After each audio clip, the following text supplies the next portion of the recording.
오늘은 역류 파트, 담족 증후군의 여러 증상들이 있고 불편한 증상들이 많이 있지만 그 중에서 환자분들이 가장 많이 호소하시는 증상부터 제가 읽어 드리겠습니다. 그래서 역류, 가슴에서 목까지 꽉 막힌 듯이 갑갑하다며 뚫어달라고 하소연하는 사람이 많아졌다. 누우면 더 심해서 바로 눕지도 못하고 앉아서 자는데 심장 정밀 검사, 위식도 검사를 해도 별 이상도 없고 아무리 치료를 해도 낫지 않아서 속수무책으로 지낸다. 우리 가슴에서 목까지 꽉 막힌 듯 갑갑하다.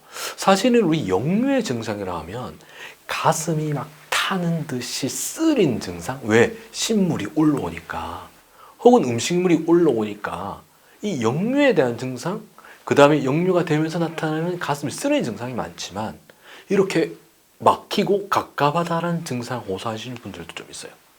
근데 이게 심한 분들은 제가 이제 뵌 분은 우리 제주도에서 이제 사셨던 분이신데 이분은 바로 누워서 주무시질 못해요. 왜냐하면 바로 누워서 주무시면은 역류가 돼서 신물이 올라와서 이 코 점막을 막 자극해 버리니까 이 점막이 자극되는 증상이라는 게 얼마나 심하냐면 그 상처에 고춧가루를 뿌린 자극이에요. 그건 전혀 뭐 참을 수가 없는 자극이죠. 근데 자다가 그런 식으로 자극이 돼 버리니까 바로 누워서 주무시질 못하는 거예요. 그래서 45도 각도로 이렇게 주무셔야지 겨우 주무실 수 있고. 그렇게 심한 분들도 좀 있으시고. 우리가 가슴 답답하면 보통 심전도 검사라든지 심초음파 아니면 운동포화 검사라든지 각종 검사를 하시잖아요. 그래도 특별한 문제가 없어요. 우리 스트레스 신경 쓰지 마세요. 이런 정도 얘기만 좀 듣고. 그 다음에 이제 요쪽 부분에 어떤 불편함이 있으니 당연히 이제 내시경 검사 같은 걸 하시죠. 내시경 검사도 깨끗하고 검사는 나오지는 않고 증상은 나지도 않고 약을 먹어도 낫지도 않고 그렇게 심한 분들이 좀 많이들 계셔요. 그 얘기를 이제 하신 것 같고 얼마 전까지만 해도 소화불량이라고 하면은 위와 장의 문제가 대부분이었다. 그런데 최근에 가슴과 흉부, 목과 식도 부위에서 발생하는 위식도 역류 질환 환자가 급증하고 있다. 건강보험심사평가원에 따르면 위식도 역류 질환 환자는 2016년 417만 명, 2020년 465만 명까지 증가해서 48만 명이 늘었고 그 다음에 600만 명이 육박한다는 자료도 제시되었다.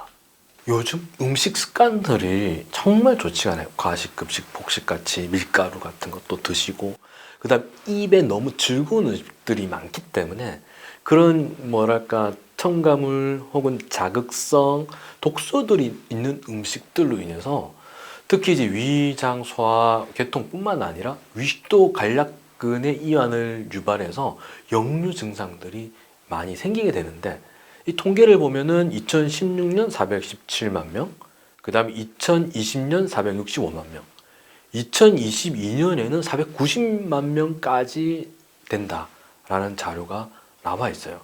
갈수록 이제 늘어나는 거죠. 역류가 반복되면 식도 점막이 손상되고 지속되면 정상세포인 편평상피세포가 원주상피세포로 바뀌어버리는 발의 식도로 이어질 수 있다. 이렇게 되면은 식도암으로 발전될 가능성이 커지기 때문에 역류질환은 결코 간과하면 안 되는 질병이다. 우리 역류가 반복이 되면 이 역류의 어떤 그 상승세에 따라서 식도암의 상승세가 같이 올라가거든요. 통계적으로.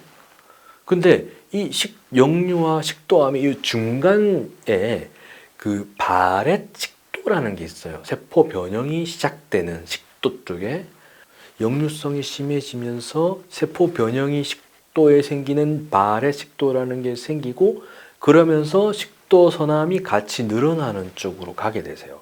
그래서 이 식도암 중에 사실은 식도암 중에 한 50% 정도가 식도선암이라는 암이에요. 이 식도선암은 이 발의 식도가 있는 분들이 걸릴 수가 있어요. 그래서 복잡하게 설명드렸는데 역류가 반복되면 발의 식도의 과정을 거쳐서 식도소남, 식도암 중에 식도소남으로 이렇게 같이 올라갈 수 있다는 거예요. 이 발의 식도가 사실은 이제 아시아권, 한국 쪽에서는 사실 뭐 유병률이 높지는 않아요. 서구 쪽에서 유병률이 좀 높고, 그 다음에 우리 한국에서 또 아시아권에서 나타나는 발의 식도 유형은 크게 이제 두 가지 유형이 있는데, 단분절이라고 해서 짧은 형태, 3cm 이하의 짧은 형태, 그 다음에 장분절이라 해서 3cm 이상의 긴 형태 중에서 저희 쪽 우리나라 분들은 3cm 이하의 단분절이어서 식도소남으로 넘어갈 확률이 조금 낮기는 하지만, 한 6배 그 이하로 낮기는 하지만, 그럼에도 불구하고 발의 식도는 좋진 않아요. 왜? 암으로 이어질 수 있으니까. 그래서 우리 발의 식도 진단을 받으신 분들은 제가 특별히 말씀을 드리는 게, 내시경을 반드시 하셔야 돼요. 왜냐하면 이 통계 결과를 보면, 연구 논문을 보면은 발의 식도인 분들이 내시경을 찍은 경우 그 조기 진단이 2배나 높아요. 그러니까 빨리 진단을 할 수 있다는 거죠. 빨리 치료를 할 수 있다는 거죠. 사망률이 낮아질 수 있다는 거죠. 그 다음에 내시경을 만약에 하지 않았다면 수술을 하실 확률이 50% 이상, 50% 정도 증가된다는 그런 연구 결과가 있거든요. 그래서 발에 식도가 있는 분들은 반드시 내시경으로 계속 팔로우업을 하긴 하셔야 돼요. 오늘은 여기까지만 설명드리겠습니다. 시청해 주셔서 감사합니다.